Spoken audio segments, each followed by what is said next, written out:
I have lived beyond my time.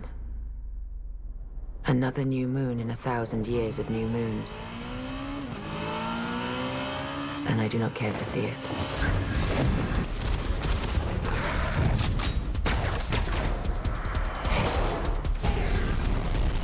Underworld was a big stretch for me and sort of a test to see if I could do it. And so I certainly wasn't expecting to be finding myself doing, you know, number 5 in a franchise.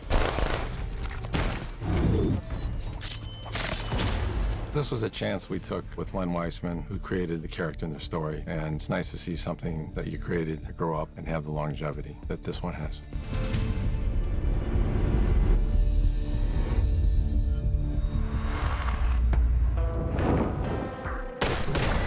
It's great to have Kate back for the 4th time in Underworld 5. One of the themes that runs through all of the Underworld movies is the character of Selene and what she has lost. Selene was originally a human who lost her family first.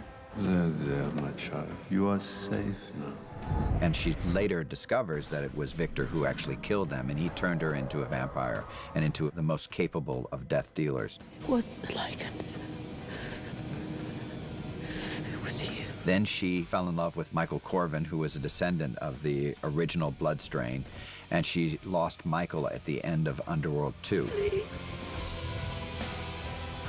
The worlds have changed quite a lot for each movie. It's always interesting to come back and play a character that you played before.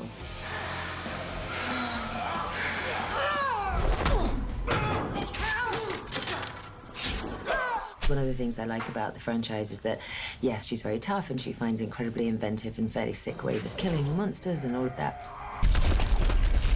But through every single movie, her motivations: love for her family, love for Victor, love for Michael, for her daughter. He does not want my help. I know you want to protect her. And if we destroy Marius, we destroy the greatest threat to her safety. This is a character who has a lot of emotional scars. And it's something that makes her character far more interesting than normal genre characters. She starts as somebody who has lost everything. So Selene's journey in this story is probably more complex and more layered than we have seen before, because she does start in a very vulnerable state and she doesn't see really a purpose of living. She starts out the movie basically on the run from everybody. Selene's really as close to suicidal as a vampire can get. I find Selene such a tragic character, really. She just wants to kind of love someone and have them not betray her. I have seen so much war, so much killing. I cannot bear more. The peace you will feel here is real. Essentially, she realizes that her blood and the blood of her daughter would be basically ending their world if it comes into the wrong hands. When we have the blood of the hybrid girl, we will be invincible.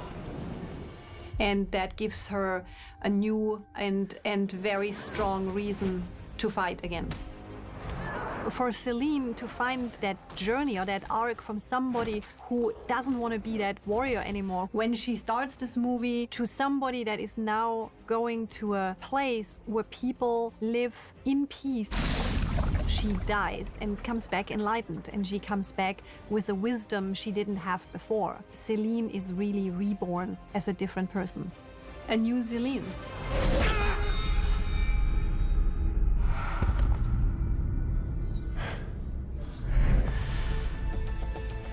What was really amazing is to explore the new facets of Selene in that new story, because she's clearly evolving.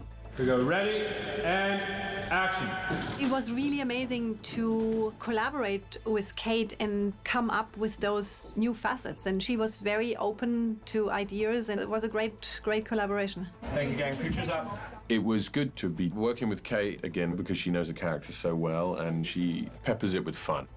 Kate, of course, leaps and jumps around and does all her own stunts and stuff, and she's a very, very talented woman. She's elevated this franchise. And action. Kate's been doing this a long time. She shows up, she does it great, she does it perfectly, and then we move on. I really was lucky to work with her and also just learn off her as well, because she's such a phenomenal actress. I think she brings an incredible amount of grace to the character of Selene. So it's really fun engaging with her as myself, but then also as Alexia.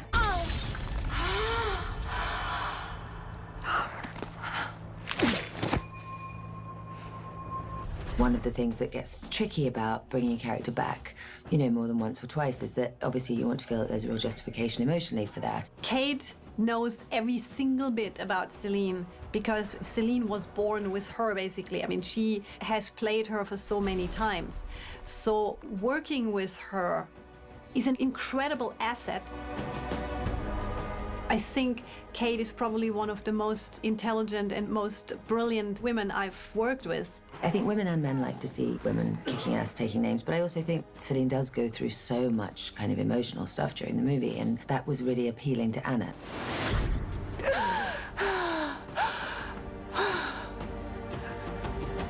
You killed Michael.